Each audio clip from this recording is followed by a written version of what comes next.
పిల్లలకి తమ్ముళ్ళకి ప్రభునామన వందనాలు. సంతోషం మీరు వచ్చారు. సరే, ప్రేయర్ చేసుకొని మనం వాక్యంలోనికి వెళ్దామండి. ఈ లైట్స్ కూడా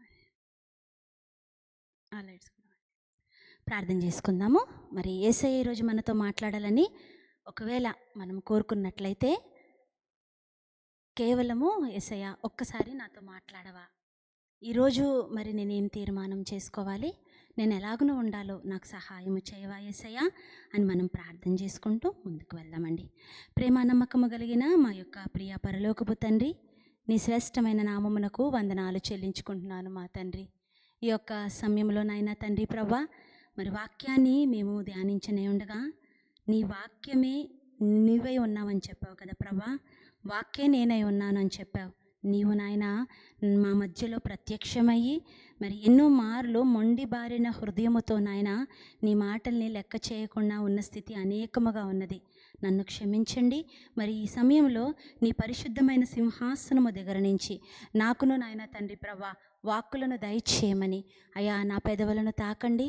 దేవా నాయన నీ ఆత్మ దేవా నాయన తండ్రి మా మధ్యలో సంచరింప చేయమని మా ప్రభువును మా రక్షకుడుగా ఉన్న యేసే అతి శ్రేష్టమైన నామం అడుగుచున్నాను మా తండ్రి, ఆమేన్.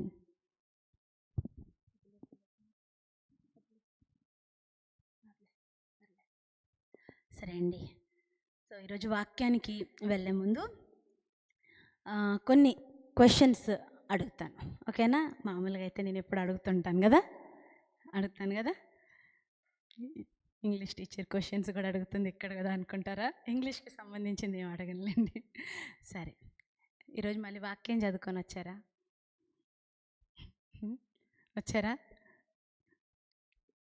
కష్టమే. సరే, కానీ ఒక్కటే గుర్తుపెట్టుకోండి, కొన్ని అంటే చాలామంది సేవకులు చెప్తున్న మాటలు చెప్తున్నాను. కొన్ని దినాలు ఎట్లా ఉంటాయో మనకు తెలియదు, వాక్యమే కరువు అయిపోతుందంట. బైబిల్స్ కూడా మన దగ్గర ఉంటాయో లేదో తెలియదంట. మాకు తెలిసిన ఒక బామ్మ ఉండేవారు, చాలాసార్లు చెప్పాను. మా పాస్టర్ గారు వాళ్ళ అమ్మ, ఆమెకి ఇంచుమించు 80 సంవత్సరాల సమయంలో తను ప్రభువునందు నిద్రించినారు. ఆ బామ్మ కీర్తనలన్నీ అప్పచెప్పేవారు. ఎట్లా అప్పచెప్పేవారంటే ఇంకొక కీర్తన స్టార్ట్ చేస్తే మొత్తం కూర్చోబెట్టి చెప్పేవారు. అమ్మమ్మ మీకు ఎట్లా తెలుసు అమ్మమ్మ ఇన్ని కీర్తనలు అంటే, నేను ముసలిదాన్ని అయిపోతే నా కళ్ళు కనిపించకపోతే నేను చదవలేను కదా అని చెప్పేసి, నేను కళ్ళు కనిపించకముందే ఎందుకు నేను చదవకుండా ఉండాలని అన్నీ తను మెమరైజ్ చేసుకునేదంట. ఇంకా ఆమె పడుకున్నా లేచినా నా కళ్ళద్దాలు ఉన్నా లేకపోయినా నేను వాక్యాన్ని మాత్రం వదలకూడదు అని వాక్యం చదువుకునేదంట. వాక్యం యొక్క విలువ మనం తెలుసుకుంటే తెగిస్తాం కదా. అందుకే ఖచ్చితంగా వాక్యము చదవకుండా మన దినాన్ని మనం స్టార్ట్ చేసుకోకూడదు. మనం అందరం గుర్తుపెట్టుకుందాము. సరే, ఈ యొక్క సమయంలో మనం వాక్యంలోనికి వెళ్ళిపోదాము. ప్రభువు చాలాసారి మనతో మాట్లాడుతూ ఉంటారు కదా. మన అతిశయానికి కారణము ఏమై ఉండాలి? ఏమై ఉండాలి చెప్పండి? అతిశయం అంటే ఏంటి? బోస్టింగ్ అంటే గ్రేట్ కదా. ఒక్కొక్కసారి అరే మనం చాలా పెద్ద పెద్ద పనులు చేసిన తర్వాత నేను ఎంత గ్రేట్ రా నీకు తెలుసురా అంటాం, అంతేనా కదా. ఏమనంటే ఏం చేస్తాం? ఒక అమ్మాయి చాలా చక్కగా పాడింది అనుకో, బా ఈమె వాయిస్ ఎంత బాగుందో, మళ్ళీ ఆమెకం అనుకుంటాం, బా నా అంత వాయిస్ ఎవరికి లేదు. అంటే మన జీవితంలో మనము అతిశయించడానికి చాలా కారణాలు ఉంటాయి కదా. కానీ ప్రభు చెప్తున్న మాట ఏంటంటే, నన్ను బట్టి తప్ప మీరు దేని బట్టి కూడా అతిశయించకూడదు. నేనే మీ యొక్క ఎగ్జాల్టేషన్కి కారణమై ఉండాలి. నన్ను బట్టి తప్ప మీరు దేన్ని బట్టి కూడా అతిశయించకూడదు. సో మన అతిశయము యేసుక్రీస్తు ప్రభువే. దీంతో మనం స్టార్ట్ చేసుకుందాం మన టాపిక్ని, ఓకేనా? మనము వాక్యాల్లో పరిశుద్ధ గ్రంథములో చాలా మనము చూసుకుంటూ ఉంటాము. ఏంటి అనంటే, ఎంతోమంది రాజులు వాళ్ళ యొక్క చరిత్రను బట్టి వారుకున్న సాహసాలను బట్టి అతిశయించడం మూలాన వాళ్ళ లైఫ్ చాలా డిజాస్టర్కి వెళ్ళిపోయింది. అంటే చాలా భయంకరమైన స్థితిలో వెళ్ళిపోయింది. నిన్న ఒక చిన్న రీల్ ఒక సేవకుడిది వింటూ ఉన్నాను అనమాట. ఆ సేవకుడు ఏం చెప్తున్నాడంటే, భలే నవ్వు వచ్చింది, కానీ అది కొంచెం అంత నవ్వవలసిన విషయం కాదు. ఒక పెద్దావిడ వచ్చి, అయ్యా మా పాప మా బాబు సంబంధం కుదిరింది, మా బాబు కోసం ప్రార్థన చేయండి అన్నదంట. ఏందమ్మా బాబు కోసం ప్రార్థన చేయమని చెప్పావు, మీ పాప కోసం ప్రార్థన చేయొద్దా అంటే, మా పాపకి నోరుందయ్యా, నోరుతో మొత్తాన్ని నెగ్గించుకుంటుంది అని అన్నదంట. ఏమన్నదంట? మా పాప ఒక్కసారి మాట్లాడితే నోరుతో మొత్తం ప్రపంచాన్నే ఆమె గెలుచుకుంటుంది అన్నారంట. వామ్మో! ఆ సేవకులకే భయం వేసిందంట. ఏమని? అమ్మో! ఇంత భయంకరంగా కూడా ఉంటారా అని. తర్వాత మళ్ళీ బాబు కోసం ఎందుకు ప్రార్థన చేయమందంటే, నా బాబు చాలా అమాయకుడయ్యా, కోడలు కూడా అట్లా వస్తే కష్టం, కూతురు అట్లా ఉండాలి కానీ కోడలు అట్లా ఉండకూడదు అని ఆమె ఆలోచన. కరెక్ట్గా 3 నెలలు అయిందంటండి. మూడో నెలలకి నాకు అసలు ఈ పెళ్లి సంబంధం వద్దు, నాకు ఈ మ్యారేజే వద్దు, ఎందుకు అని అంటుందంట. అయ్యా చూడయ్యా మా పాప వచ్చేసింది, మొగుడినే కొట్టొచ్చిందంట అయ్యా. ఏంటంట? మొగుడినే కొట్టొచ్చిందంట అయ్యా. అంటే కొంతమంది ఏం చెప్పిందంటే ఆమె, మా పాప నోరుంది గెలుచుకొని వస్తుందిలే. ఆమెకి ఎంత కాన్ఫిడెన్స్ అంటే వాళ్ళ పాప మీద. ఏమైంది కదా? కుటుంబాన్ని, సంసారాన్ని కూల్చుకొని వచ్చింది కదా. దేన్ని బట్టి కూడా మనం అతిశయించడానికి వీల్లేదు. ఎస్పెషలీ ఒక తల్లిగా తను ఏం చెప్పాలి? అమ్మా అనుకోగా ఉండు, నీ కుటుంబాన్ని కట్టుకో అని చెప్పాను. ఆమె ఏం చెప్తుంది? నోరుంది గెలుచుకొని వస్తుందిలే. ఏమైంది? 3 నెలల్లో పెళ్లి పెటాకులైందంట.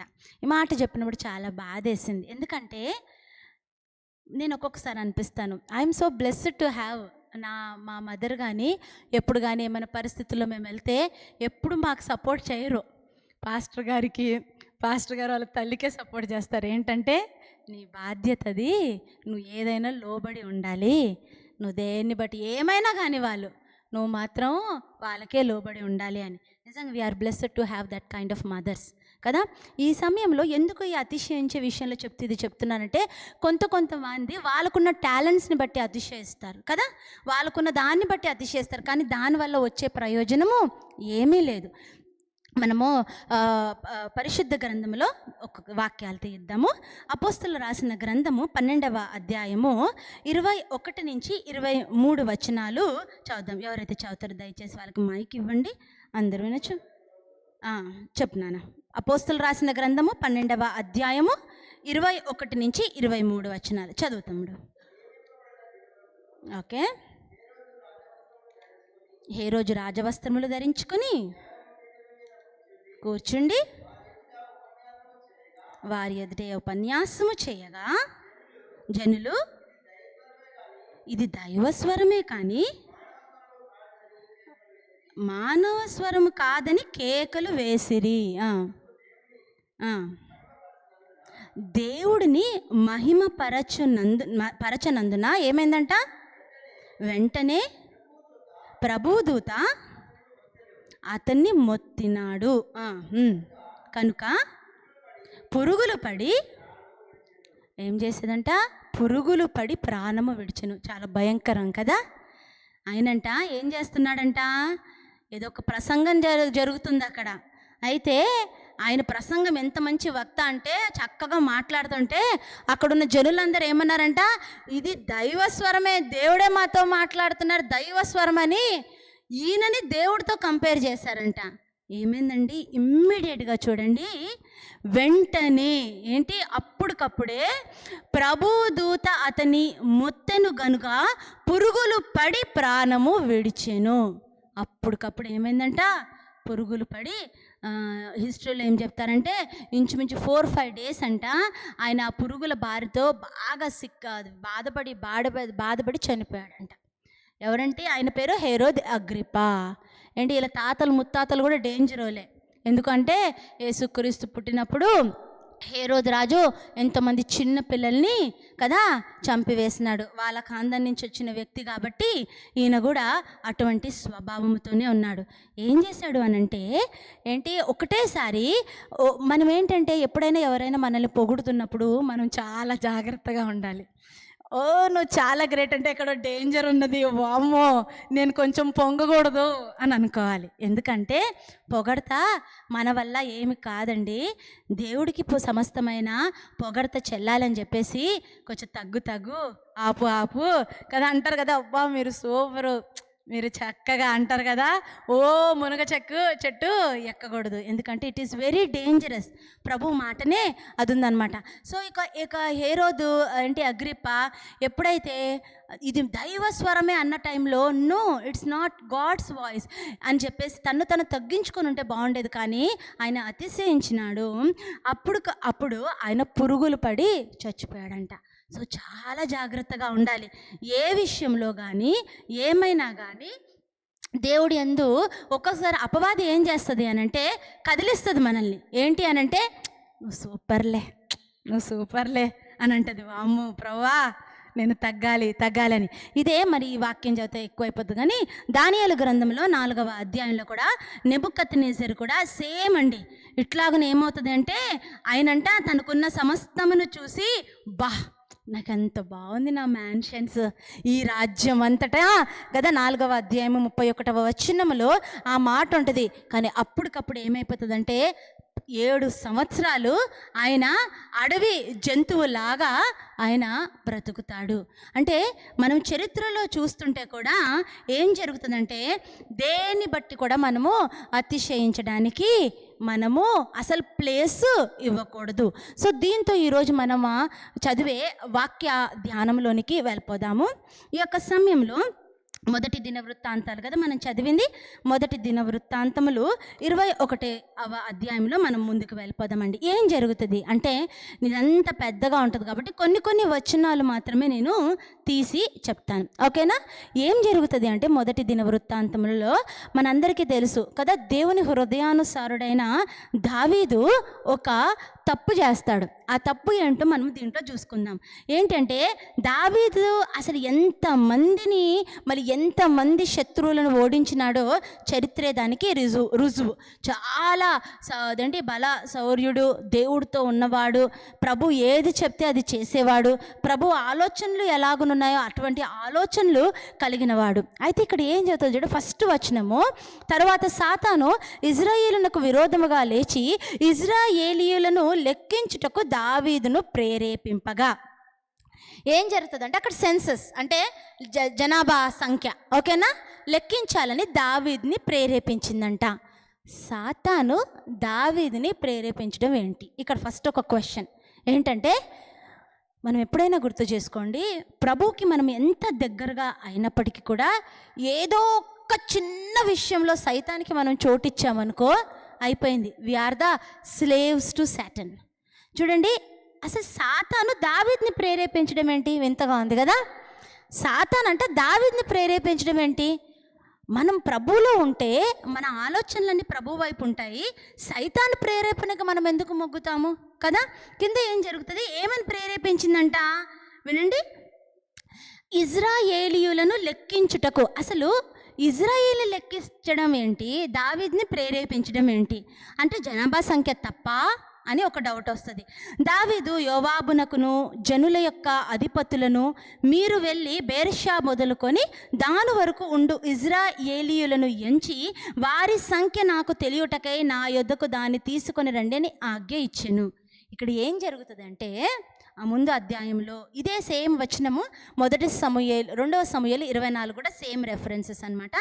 అయితే ఇక్కడ ఏం జరుగుతుందంటే జనాభా సంఖ్య తప్పు కాదు, కానీ ఎంతోమందిని ఓడించిన దావీదుకి ఒక ఆలోచన వచ్చింది. ఏంటి అంటే అస్సలు నాకున్న ఆర్మీ ఎంత చూసుకుందాము కదా, నేను ఎంతమందితో ఈ లోకాన్నే జయించాను ఒకసారి అని చెప్పేసి ఆయన ఆర్మీని కౌంట్ చేద్దామని అనుకుంటాడనమాట. ఎప్పుడు కదా నా బలము యేసుక్రీస్తు, యెహోవానే ఈ యొక్క దానికి కారణమని చెప్పే దావీదుకి ఒక ఆలోచన వచ్చింది. నా వెనకాతలున్న సంఖ్య ఎంతో చూసుకుందాము. ఎందుకు అనంటే ఈ సంఖ్యను బట్టి అబ్బా ఇంతమంది నాకున్నారు, దీన్ని బట్టి నేను ఇంతమందిని ఓడించానని ఒకలాంటి ఆలోచన దావీదుకు వచ్చింది కదా. ఎప్పుడైతే చూడండి అపవాది ఊబిలో మనం పడిపోతుంటామో మనల్ని గద్దించేవారు కూడా ఉంటారు. మనం చాలా blessed to have that kind of people కదా. ఇక్కడ కూడా దావీదు యొక్క యొక్క సైన్యాధిపతి అయిన యోవాబు ఉన్నాడు. యోవాబు అంటాడు, నా ఏలినవాడా, నీకెందుకు ఈ ఆలోచన వచ్చింది? నువ్వు ఎందుకు అలా చేద్దాం అనుకుంటున్నావు? చూద్దాము, చూడండి ఏమంటాడు చూడండి. యోవాబు 3వ. అందుకు యోవాబు, రాజా, నా ఏలినవాడా, యెహోవా తన జనులను ఇప్పుడున్న వారి కంటే నూరంతలు ఎక్కువ మందిని చేయునుగాక. వారందరూ నా ఏలినవాని దాసులు కారా? నా ఏలినవానికి ఈ విచారణ ఎలా? ఎందుకు దావీదు, ఎందుకయ్యా నా ఏలినవాడా, నీకెందుకు ఈ ఆలోచన వచ్చింది కదా? ఎందుకంటే మనకు తెలుసు కదా, దేవుడే మనకి ఆశ్రయదుర్గము కదా, ఇంతవరకు దేవుడే కదా మనల్ని కాపాడినాడు. ఎందుకు నీకు ఆలోచన వచ్చింది? నిజంగా అండి, ఎప్పుడైతే అపవాది ఊబిలో మనం పడిపోతుంటామో అప్పుడు మనల్ని గద్దించేవారు కూడా మన వెనకాతలు ఉంటారు. కానీ మనం ఏంటో ఒక మత్తులో ఉంటాం అన్నమాట. ఏంటంటే ఆ గద్దించేవారి మాటలు మనం అసలు పట్టించుకోము కదా. ఎందుకంటే దుష్టుడు ఎంత ఘోరంగా బాణాలు వేస్తాడంటే, ఎక్కడో ఒక దగ్గర సందు చూస్తాడు. ఏంటి, ఎక్కడైనా వీళ్ళు నాకు దొరుకుతారా, ఎక్కడైనా వీళ్ళు నేను పట్టుకోవచ్చా, అది మొదలుకొని ఏం చేస్తుందంటే మెల్లిగా దూరుతుంది. అప్పుడు ఆ దూరిన సమయంలో ఏమనిపిస్తుంది అంటే, మనకి ఎవ్వరూ కనిపించరు, మన లోకమే ఉంటుంది. నన్నోడును అనడానికి నీ మాటలే నేను అలా, మీకు అనుభవంలో అయ్యి ఉంటుంది. నేను రీసెంట్గా ఒక వీడియో చూశానండి. ఆ వీడియోలో ఏముంది అనంటే, ఒక సాతాను వర్షిపర్ చేసే అతను, అంటే డైరెక్ట్గా లూసిఫర్ని వర్షిపర్ చేసే ఒక అతను ప్రభువులోకి వచ్చినాడు. ఓకేనా, రక్షణ పొందినాడు. ఆయన తన సాక్ష్యాన్ని షేర్ చేసుకున్నాడు.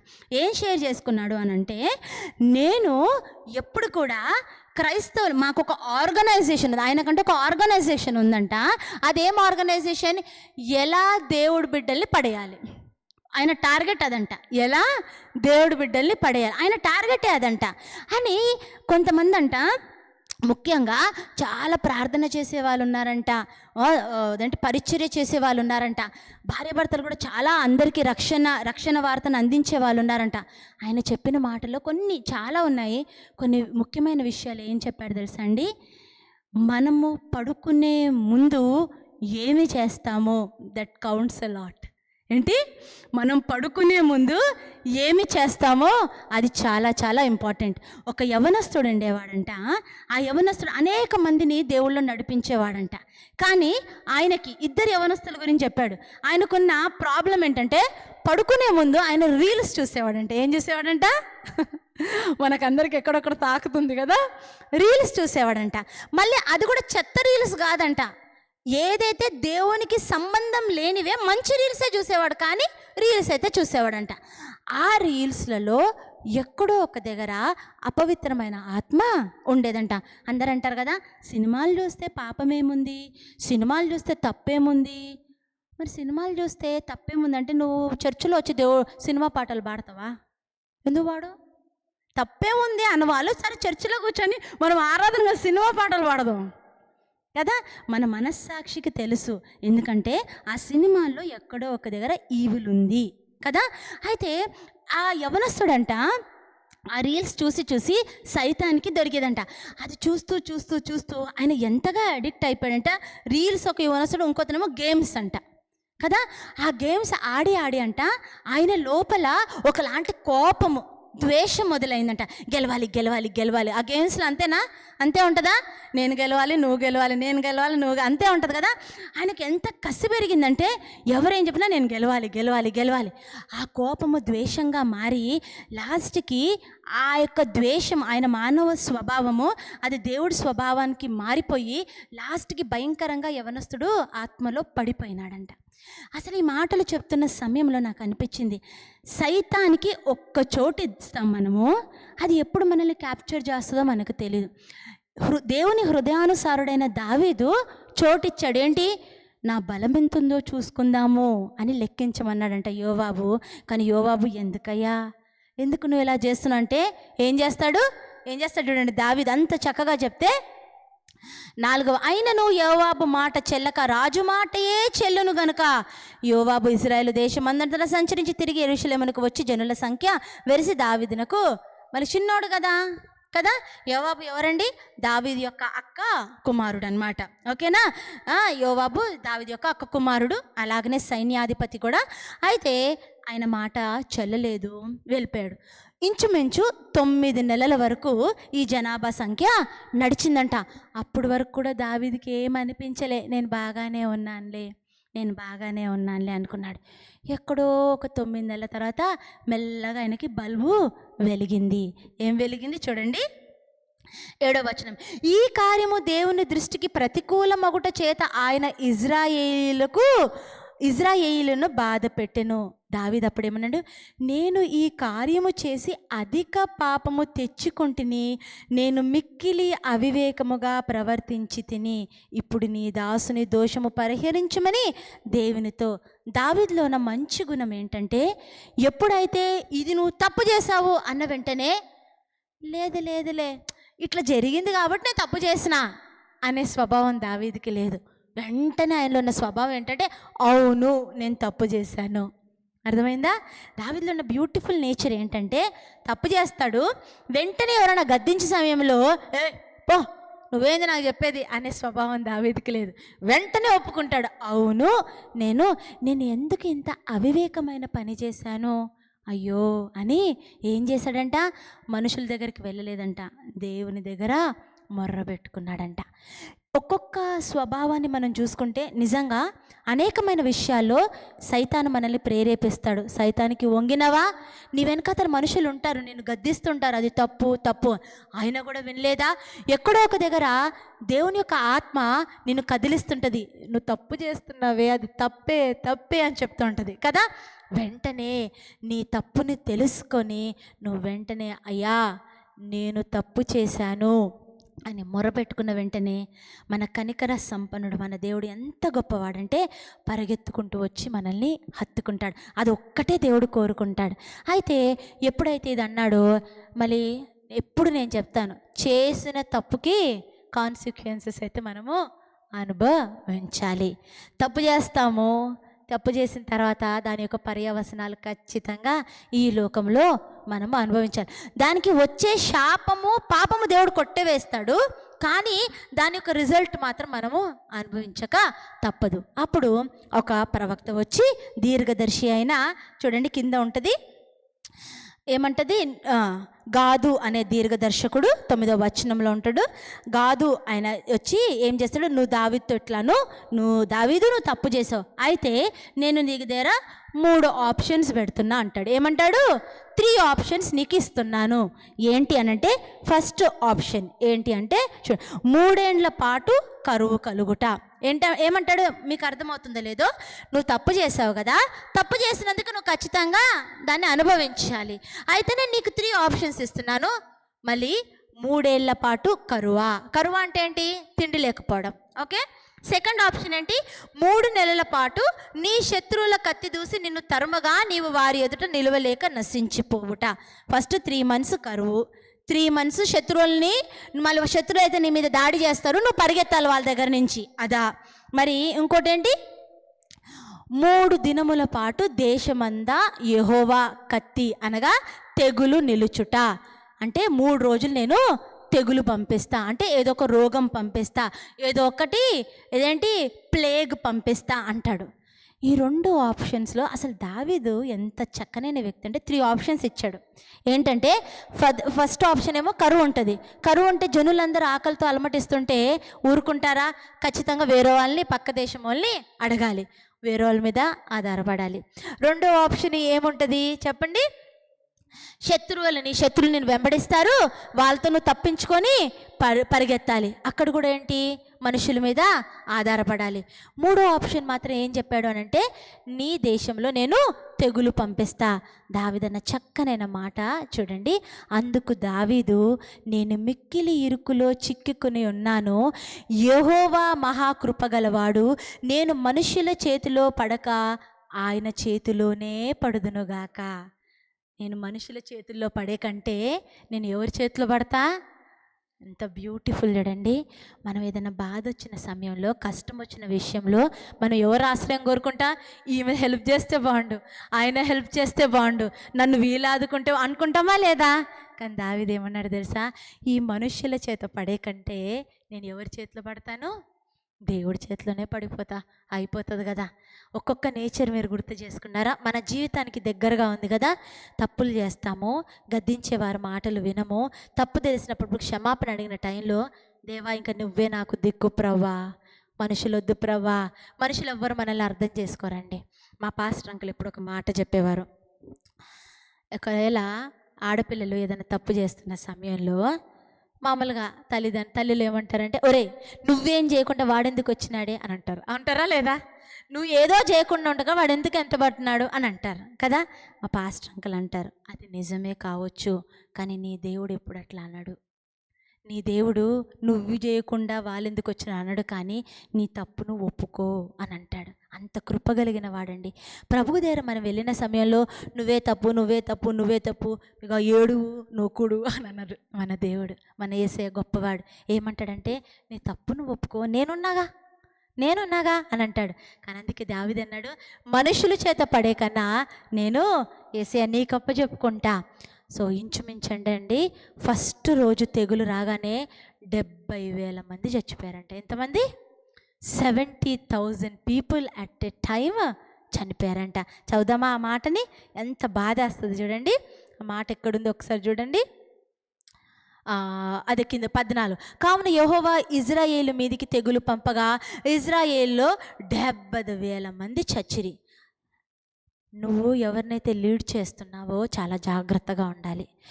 మనము తీసుకునే నిర్ణయాల వల్ల మనమే కాదు మన కింది వారు కూడా నష్టపోతారు. దావీదుని రాజుగా ప్రభువు పెట్టినాడు. ఆయన తీసుకున్న నిర్ణయం వల్ల ఆయన నశించిపోలేదు, ఆయన కింద ఉన్న కదా వాళ్ళు కూడా నశించిపోయారు. ఒక కూతురుగా, ఒక కొడుకుగా, ఒక తల్లిగా, ఒక భార్యగా, ఒక అక్కగా, ఒక చెల్లిగా ఏదైనా కావచ్చు. నువ్వు తీసుకునే నిర్ణయాల వల్ల నువ్వు ఒక్కడివే సఫర్ అవ్వవు, నీ వెనకతల నీ కుటుంబం కూడా సఫర్ అవుతుంది. ఎప్పుడు ఈ మాట మర్చిపో. మంచిదైతే నీ కుటుంబం కూడా ఆశీర్వదింపబడుతుంది, చెడు అయితే నీ కుటుంబం కూడా డేంజర్గా. అందుకే చెప్తాం కదా, చాలామంది మనం చెప్తాం, ఒక తప్పు చేసిన సమయంలో వాళ్ళ తల్లిదండ్రులు ఆమెకు గుర్తు రాలేదా, వాళ్ళ తల్లిదండ్రులు ఈయనకు గుర్తు రాలేదా? ఈ దినాల్లో మనం ఎన్ని న్యూస్లు చూస్తున్నాం కదా, క్షణికావేశం కదా. ఇది నిన్ననే నేను చదివానండి, తమిళనాడులో ఆ ప్రాంతంలో నాకు దక్కంది ఎవరికి దక్కొద్దని చెప్పేసి డిగ్రీ చదివే అమ్మాయి అంటండి ట్రైన్ కింద తోసేశాడంట ఒక వ్యక్తి. చిన్నప్పటి నుంచి వాళ్ళు కలిసి పెరిగారంట. కాకపోతే ఈ అబ్బాయి సరిగ్గా లేడని, వాళ్ళ అబ్బాయి సరిగ్గా మత్తు పదార్థాలు చేస్తే ఎవరు చూస్తారు? ఈమె ఎప్పుడు కూడా ఆయనకు ఛాన్స్ ఇవ్వలేదంట. కానీ ఇతను మాత్రము నన్ను కాకుండా నువ్వు వేరేళ్ళని పెళ్లి చేసుకునేది లేదు అని. మళ్ళీ వాళ్ళ అమ్మ హెడ్ కానిస్టేబుల్ అంట. ఇట్లాగనే ట్రైన్ కోసం ఎదురు చూస్తుంటే వెనకాల వచ్చి తోస్తే ఆమె మీద నుంచి ట్రైన్ వెళ్ళిపోయిందంట. ట్రైన్ వెళ్ళిపోయిన తర్వాత ఏం జరిగింది తెలుసా? వాడంటే ఎంత శాడిస్ట్ అంటే ఆమె చచ్చిందో లేదో చూసి పరిగెత్తాడంట. అంత భయంకరం చూడండి. అయిపోయింది. నువ్వైతే నీ పని చూసుకునే ఎవరికి అవమానం? తల్లిదండ్రులకు కాదా అవమానం? నువ్వు చేసిన పని వల్ల చూడండి. ఇది తట్టుకోలేక ఆ ఆడపిల్ల తండ్రి కూడా సూసైడ్ చేసుకొని చనిపోయాడంట. తల్లికి క్యాన్సర్ అంట, 3 ఆడపిల్లలంట. ఈ మహానుభావుడు బ్రతికేంటి ఇదేంటి 3 సంవత్సరాల జైలు శిక్ష తర్వాత ఉరి శిక్ష వేస్తామన్నారంట. మనము ఏదైతే నిర్ణయం తీసుకుంటామో గుర్తుపెట్టుకోవాలి, దానివల్ల మనము కాదు మన వెనకాతలు ఉన్న వాళ్ళు కూడా సఫర్ అవుతారు. మనము దేవుడికి నమ్మకంగా ఉంటే మన వల్ల మన కుటుంబానికి కూడా ఆశీర్వాదము ఉంటుంది. సో హెడ్గా దేవుడు నిన్ను కుటుంబంలో పెట్టాడు అంటే నువ్వు తీసుకోవాల్సిన ప్రతి నిర్ణయము చాలా జాగ్రత్తగా తీసుకోవాలి. నా కుటుంబం సఫర్ అవ్వకూడదు, నేను తీసుకునే నిర్ణయం వల్ల నా కుటుంబం కూడా దీవింపబడాలి. సో దావీదు అంటాడు అక్కడ ఈ 70,000 మంది చనిపోయేసరికి బాధ వచ్చేస్తుంది. ఆయన చేసుకున్న ఒక్క తప్పు నిర్ణయం వల్ల కదా 70,000 పీపుల్ చనిపోతారు. తర్వాత ఏమవుతుంది చూడండి. యెరూషలేమున 15వ వచనం, యెరూషలేమును నాశనము చేయుటకై దేవుడు ఒక దూతను పంపెను. అతడు నాశనము చేయబోచుండగా యెహోవా చూసి ఆయన్నే కదా అలో చేశాడు. యెహోవా కూడా బాధ కలిగిందంట. ఏంది? సంతాపము నుండి నాశనము చేయ దూతతో చాలును. 3 రోజులు తెగుల్లో ఒక్క డేలోనే 70,000 చనిపోతే అందరూ దేవుణ్ణి ఒక విలన్గా చూస్తారు కదా. యేసయ్యని అబ్బా మేము ఇంత కష్టపడుతున్నాం, దేవుడు ఎందుకు మాకు తోడుగా లేడు, మేము ఎంత కష్టపడుతున్నాం, దేవుడు ఎందుకు మాతో లేడు. చాలామంది కదా ఎంత నిరుత్సాహముతో కూడిన మాటలు మాట్లాడుతుంటే, నా చావు ఏదో నేను చేస్తా, నన్ను ఎవడో ఆదుకునేవాడు లేడు. ఇవన్నీ ఏంటి? అన్ని నిరీక్షణ లేని మాటలు కదా. ఎందుకంటే దేవుడు కనికర సంపన్నుడండి, ప్రభు గొప్పవాడండి. ఆయన కంటే ఒకటే రోజు 70,000 మంది చనిపోతే దేవుడికే సంతాపం ఉంది. ఏమన్నాడంట? ఇక చాలు, ఆ దూతను ఆజ్ఞాపించాడు, ఇంకా ఆపు, వద్దు. కానీ దావీదు కూడా ఇంకో మాట అంటాడు చూడండి చక్కగా. అందుకే దేవుడి యొక్క హృదయం దావీదు యొక్క హృదయం. దావీదు నేనే కదా, నేనే కదా, వీరేమి చేశారు? బాధపెట్టి నీ చెయ్యి నీ జనుల మీద ఉండకుండా నా మీద నా తండ్రి ఇంటి వారి మీద ఉండనిమ్మని దేవునితో. దావీదుకున్న మంచి హృదయం చూడు. నేను కదా దేవుడా తప్పు చేశాను, నేను కదా, నా వల్ల కదా ఇది జరిగింది, నా మీద నా తండ్రి ఇంటి మీద ఆ పాపముని. ఇవాళ రేపు ఇది చెప్తారా అండి? తప్పు చేసినోడు పక్కనోడు సావాలని చూస్తాడు, కానీ నేను మాత్రం బాగుండాలి, నా కుటుంబం మాత్రం బాగుండాలి కదా. దావీదు అంటాడు, నేనుగా తప్పు చేశా, వీళ్ళకెందుకు అయ్యా శిక్ష, నా మీద నా తండ్రి ఇంటి మీద. అసలు ఎంత బ్యూటిఫుల్. ఒక్కొక్క స్వభావాన్ని అసలు ఇంటికి వెళ్ళి చదవండి. దావీదుకున్న ఒక్కొక్క నేచర్ని గుర్తు చేసుకుంటే చాలా మంచి నేచర్ అండి కదా. తప్పులు చేశాడు, వెంటనే ఒప్పుకుంటాడు, సరి చేసుకోవడానికి ప్రయత్నిస్తాడు. ఆ వెంటనే ఇక్కడ ఇంకొక వ్యక్తి గురించి మనము చదువుతాం. వెంటనే ఆ దూత ఎక్కడుందంటండి, చదువుదామా? 18వ వచనం చదువుకుందాము. యోబూసీయుడైన ఒర్నాను కళ్ళమునుంద యెహోవాకు ఒక బలిపీఠమును కట్టించుటకై దావీదు అచ్చటికి వెళ్ళవలెనని దావీదునకు ఆజ్ఞ నిమ్మని యెహోవా దూత గాదునకు సెలవీయగా యెహోవా నామమున గాదు పలికిన మాట ప్రకారము దావీదు వెళ్ళెను. ఇక్కడ ఒక వ్యక్తి గురించి మనం మాట్లాడతాము. ఆయన ఎవరో కాదు, ఓర్నాను. ఏంటి? ఓర్నాను. ఓర్నాను వింతగుంటేలే క్రిస్టియన్ పేర్లు. ఈ ఓర్నాను ఒక యెబూసీయుడు, జెబూసైట్. ఎవరు ఈ జెబూసైట్ అంటే మనందరికీ తెలుసు. నోవాకు 3 పిల్లలు, షేము, హాము, జాఫేదు. షేము సంతానం అంతా అబ్రహాము సంతానము, వాళ్ళందరూ ఇజ్రాయేల్కి వెళ్తారు. హాము సంతానము ఈ కానాను, కానాన్ నుంచి వచ్చిన వాళ్ళు ఈ యెబూసీయులు. ఓకేనా? అంటే ఈ ఇజ్రాయేలుకి ఈ యెబూసీయులు అన్యులు అన్నట్టు. ఎందుకు అనంటే చాలాసార్లు ఈ యెబూసీయులు ఏం చేస్తారంటే అన్య దేవతలను పూజించడం, అలా చేయడం వల్ల వీళ్ళు ఏంటంటే షేము సంతానం వాళ్ళందరూ ఇజ్రాయేలుగా మారిన సమయంలో ఈ యొక్క హాము సంతానము అయిన యెబూసీయులు వీళ్ళు దూరంగా పెడతారు. ఓకేనా? సో ఈ యొక్క యెబూసీయుడైన ఓర్నాను గురించి మనం మాట్లాడుతున్నాం.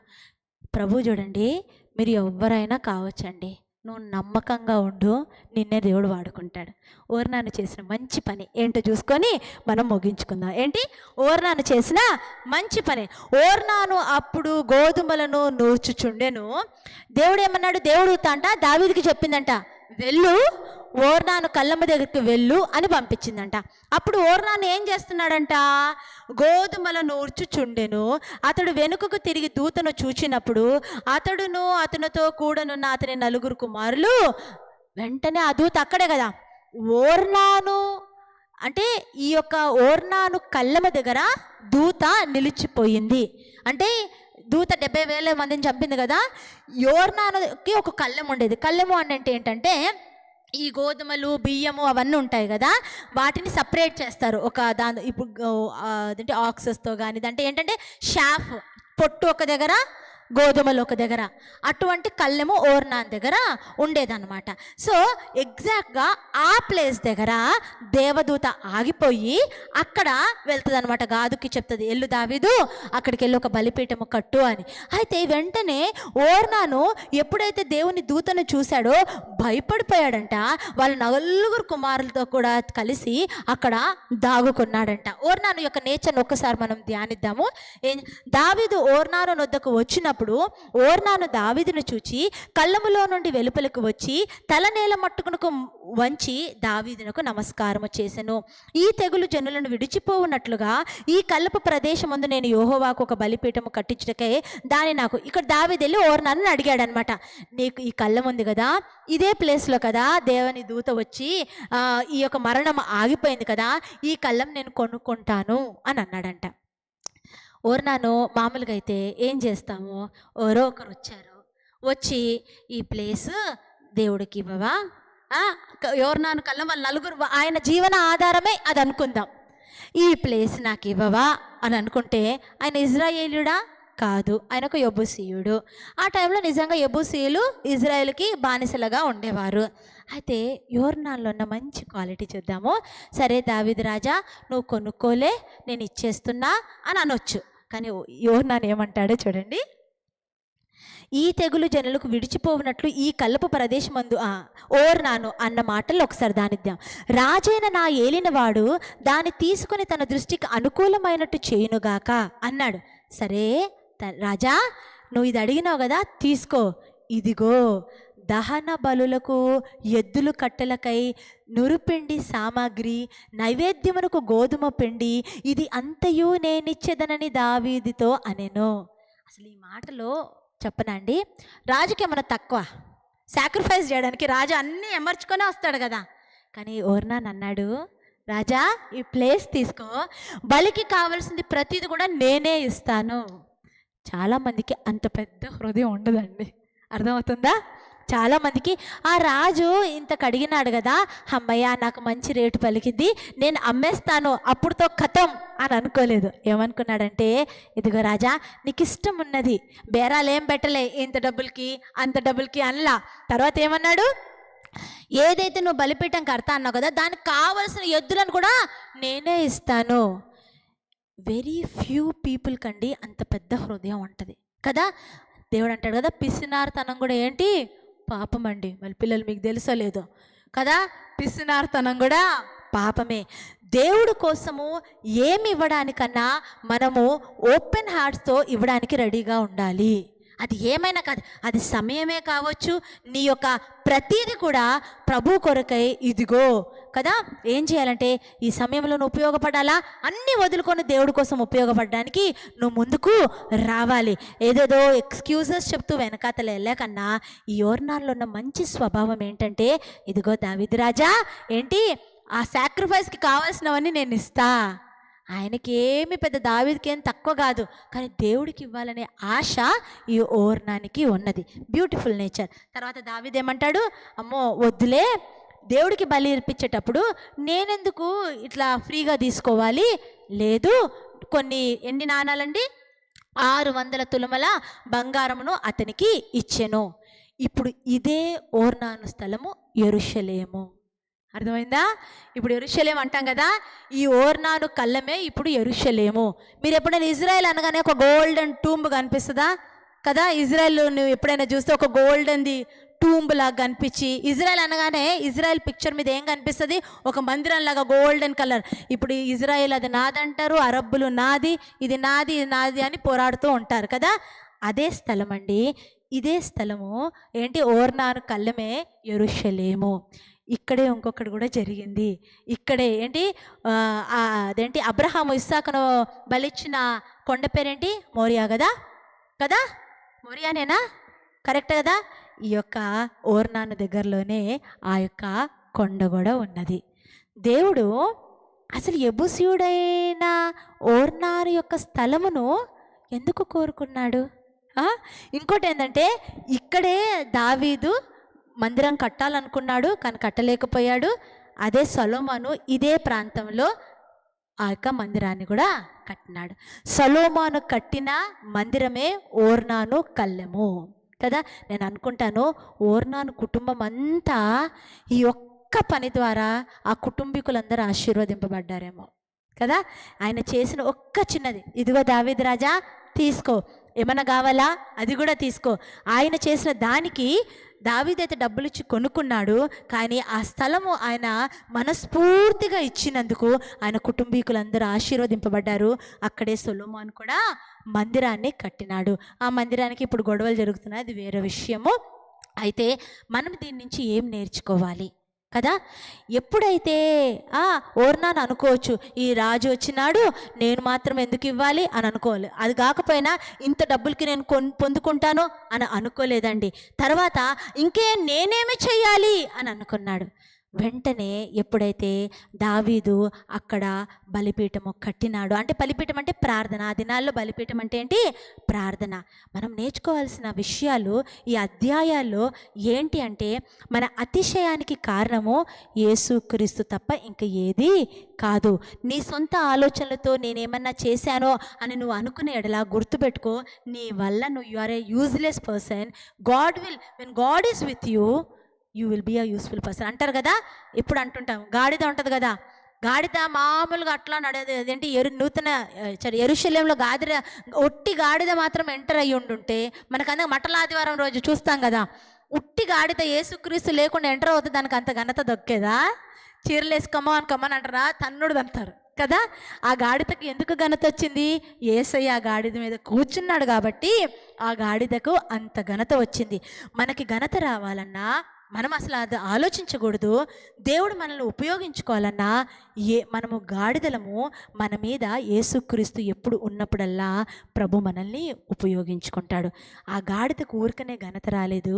అది కానీ అబ్బా యేసయ్య లేకపోయినా అలా నేను నడుచుకుంటూ వెళ్తానంటే ఏం చేస్తారు? గాడిదని తన్నెళ్ళగొడతారు. మనం గుర్తుపెట్టుకోవాలండి, దేవాది దేవుడు మనల్ని నేను అనుకుంటాను, ఈ ఒబీసీయుడు ఒక బానిసగా ఆ యొక్క దేశంలో బ్రతుకుతున్నాడు. ఈయనకెందుకు వచ్చింది అంత ఘనత? నీ హృదయాన్ని ప్రభువు చూస్తాడండి. ఎప్పుడైనా గుర్తుపెట్టుకోండి, హృదయంలో యథార్థతను పోగొట్టుకోకూడదు. యథార్థవంతుల ప్రార్థన ప్రభువుకి చాలా ఇష్టం అంట కదా. నువ్వు నమ్మకంగా ఉండడము, నువ్వు చిన్న చిన్న విషయాల్లో కూడా దేవుడికి నమ్మకంగా ఉంటే ప్రభు అంటాడు, ఈ బిడ్డను నేను మర్చిపోను.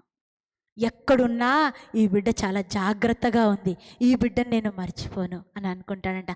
మనం కూడా మన జీవితంలో ఏం చేయాలంటే, నా అహము కాదు, నా పొగరు కాదు, నా అందము కాదు, నాకున్న చదువు కాదు, ఇవన్నీ నథింగ్ ప్రభా, నీవు నాతోనుంటే చాలు ప్రభా, నువ్వే నాకు సమస్తమును దయచేస్తావు. ఈ ఒబీసీయుడైన ఓర్నాను చేసిన పని కూడా అదండి. చక్కగా పొలంలో పని చేసుకుంటున్న సమయంలో ఎప్పుడైతే దావీదు వచ్చి అడిగినాడో, నిస్సంకోచంగా తీసుకో దావీదు, ఇంకా నేను బలులకు కూడా ఇంకా సహాయం చేస్తానన్నాడు. అటువంటి హృదయం మనకున్నదా కదా? ప్రభువుకి ఏమైనా ఇవ్వాలంటే ఇట్టిట్టిట్టిట్ట పెట్టి వేస్తుంటాం కదా. ఎంత కష్టమో లెక్క చేసిలే అంటే, ఇప్పుడు ఇది చెప్పాలన్నా కూడా సేవకులకు కొంచెం భయము, వీళ్ళు డబ్బుల మీద బ్రతుకుతున్నారు అంటారేమోనని. నేను అంటాను, ఎవరికన్నా ఇవ్వండి, ఎవరికన్నా సహాయం చేయండి. దిల్ ఓపెన్ కరికే అదేంటి యూనిట్ హెల్ప్ అదర్స్. హృదయము ఎవరికన్నా, నువ్వు ఏ సహాయం, డబ్బే కాదండి, నువ్వు ఎవరికన్నా సహాయం చేయాలనే మనస్ఫూర్తిగా చెయ్యి. కసురుకుంటూ చేసుకుంటూ బాధపడుతూ ఇక తప్పదు కదా, వీళ్ళకి చెయ్యాలి కదా, నేను తప్ప వీళ్ళకి లేదు కదా, అట్లాంటి సహాయము నువ్వు చేసినా కూడా దేవుడి దృష్టికి అది సున్నా. నీకు ఒకరు సహాయం అడిగారు, మనస్ఫూర్తిగా వాళ్ళకి అబ్బా నేను ఉపయోగపడ్డానా వీళ్ళకి, సరే నా తోచిన సహాయం నేను చేస్తాను అనే దాంతో మనస్ఫూర్తిగా ఇతరులకు మనము సహాయం చేయాలండి. అర్థమవుతుంది కదా. ఓర్నాను చేసిన ఆ యొక్క త్యాగము ఆయన కుటుంబం అంతా ఆశీర్వబడింది. సొలొమోను అక్కడే మందిరం కట్టినాడు. ఆ దేవుడు కూడా ఆయన కళ్ళమునే ఎన్నుకున్నాడు. అక్కడున్న కొండ మీదనే అబ్రహాం ఒకానొక సమయంలో ఇస్సాకుని బలి ఇవ్వబోయాడు. That is a most precious ప్లేస్గా ఇప్పుడు కూడా మనం చెప్తున్నాం. ఇవన్నిటికీ కారణాలు ఏంటంటే, ఒక్కటే గుర్తుపెట్టుకోండి, మన జీవితంలో ఎప్పుడైతే ప్రభువుని మనం మొదటి స్థానంలో పెడతామో ప్రభు మనల్ని మొదటి స్థానంలో పెడతాడు. అర్థమైందా? ఆయన నీతిని, ఆయన రాజ్యాన్ని మొదట వెతకండి, అన్నీ కూడా మేస్తాను. మీరు నన్ను గణపరచండి, నేను మిమ్మల్ని గణపరుస్తాను. మీరు నా రాజ్యాన్ని కట్టండి, మీ కుటుంబాన్ని నేను కడతాను. ఈ మాటలు అన్నీ మనకు తెలుసు. కొనొక పరిస్థితి వచ్చిన సమయంలో ఎక్కడలేని బాధలంతా మన మీదనే కదా, ఎక్కలేని ఆలోచనలన్నీ మనకే కదా. ఒక్కసారి కూడా మనము దేవుడి మీద ఆధారపడవచ్చు కదా. పేరుకే చెప్తాం కానీ ఆధారపడవు కదా. ఒక బాధ వచ్చింది, ఒక కష్టం వచ్చింది, దేవుడు చూసుకుంటాడులే అంటాం కానీ దేవుడి దగ్గరికి మాత్రము వెళ్ళం. చాలామంది తప్పు చేస్తారు, ప్రభు చూసుకుంటాడులే అంటారు కానీ ప్రభు సన్నిధికి మాత్రం వెళ్ళరు, ప్రార్థనలో మాత్రము సమయమును గడపరు.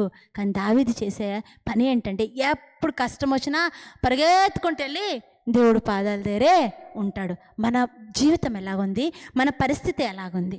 ఏదైనా సమస్య వస్తే పరిగెత్తుకుంటా దేవుణ్ణి నువ్వు మొరబెడుతున్నావా, లేకపోతే మీ ఇప్పుడు పిల్లలు ఉన్నారు కాబట్టి చెప్తున్నాను, ఎగ్జామ్స్ టైంలో, రిజల్ట్స్ టైంలో మనకు ఎవరు గుర్తుకొస్తాడు? నిజం చెప్పండి. ఏసే ప్లీజ్ ఏసే పాస్ చేయి, ప్లీజ్ ప్రభా. ఇంత కష్టంగా ఇంతగా వేరే డేస్లో ఉంటారా? మీకే తెలుసా ఆన్సర్. మీరే కాదు, నేను కూడా అక్కడి నుంచి వచ్చిన దాన్నే చెప్తున్నాను కదా.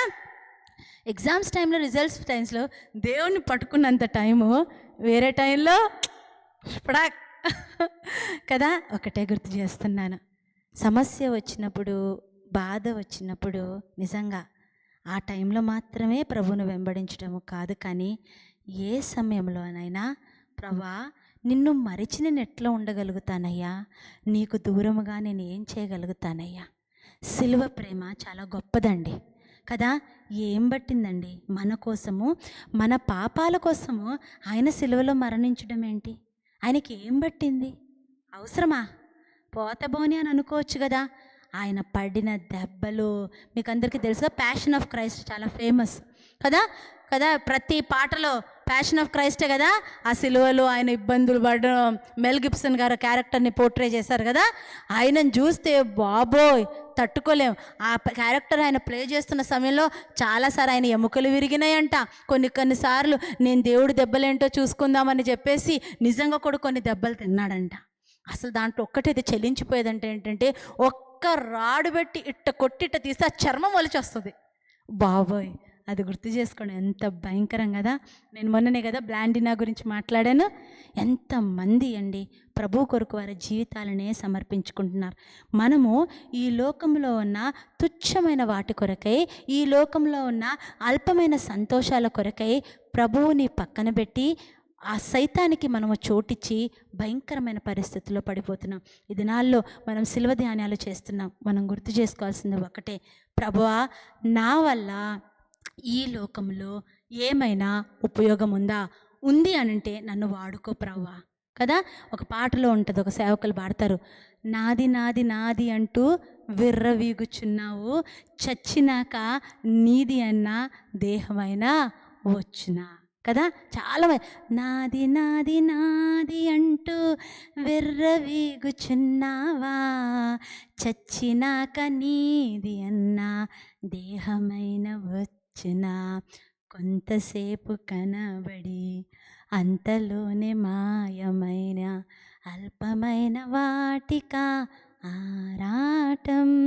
నిజంగా నీటి బుడక వంటి ఈ జీవితంలో అల్పమైన వాటి కొరకే పరిగెత్తుతుంటామే.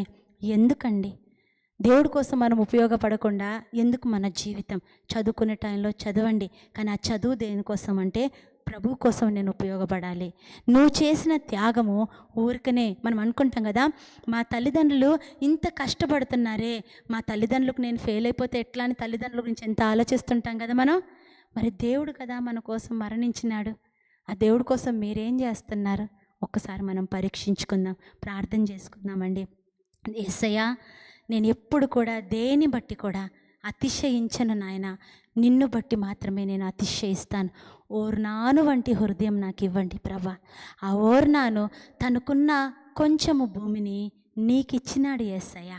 ఎంత దేవా దయగలిగిన హృదయము నాయన. నిజంగా తండ్రి, నీ కోసము సమస్తమును ఇవ్వగలిగే హృదయము నాకు దయచేయండి ప్రభా. ఆ సిలువలో నీవు చేసిన త్యాగమును నేను ఎన్నడూ కూడా మర్చిపోకూడదు యేసయ్యా. నిజమే, దావీదు కూడా అతిశయించినాడు, కానీ వెంటనే తన స్థితిని ఒప్పుకున్నాడు. ఒక సమస్య వచ్చినప్పుడు నీ దగ్గర పరిగెత్తడం నాకు నేర్పించు యేసయ్యా. ప్రార్థన చేసుకుందామా?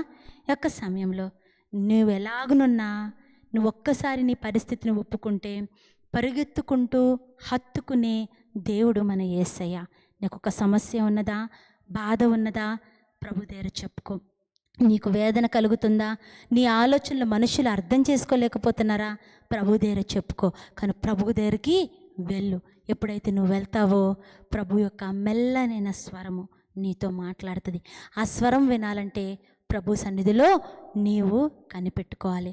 ప్రార్థన చేసుకుందాం. యేసయ్యా, నీ స్వరము నాకు వినిపించు ప్రభా. నీ ముఖకాంతి నా మీద ప్రకాశింప చేయండి ప్రభా. ఇదిగోండి నాయన, మా అతిశయానికి కారణము నీవు మాత్రమే అయి ఉండాలి ప్రభా. ఇంకా దేని బట్టి కూడా మేము అతిశయించకూడదు ప్రభా. ఈ యొక్క సమయంలో మా జీవితంలో ఒక గొప్ప కార్యము చేయవా యేసయ్యా. ఇదిగోండి నాయన, మా మధ్యలో వచ్చిన చెల్లెలను బట్టి, తమ్ములను బట్టి నీకు వందనాలు చెల్లించుకుంటున్నాను. ఈ శ్రేష్టమైన యవ్వన జీవితాన్ని వారు నీకు అప్పజెప్పుకోవడానికి సహాయం చేయండి. వాళ్ళు చేస్తున్న ప్రతి పనిలో, చదువులో మీరు తోడుగా ఉండండి.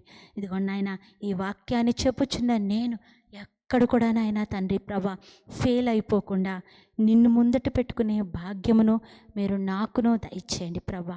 దేవా, నా ప్రార్థన మీరు ఆలకించండి. మీ బలమైన ఆత్మ అభిషేకము మా మీద ఎల్లవేళ్ళందు ఉండగలుగుటకు సహాయము చేయమని యేసయ్య నామమున అడుగుచున్నాను మా తండ్రి. Amen, amen. మనం అందరం నిలబడి మళ్ళీ కానుకలు తీయబడుచుండగా పాట పాడుకుందామండి. నించుందాము.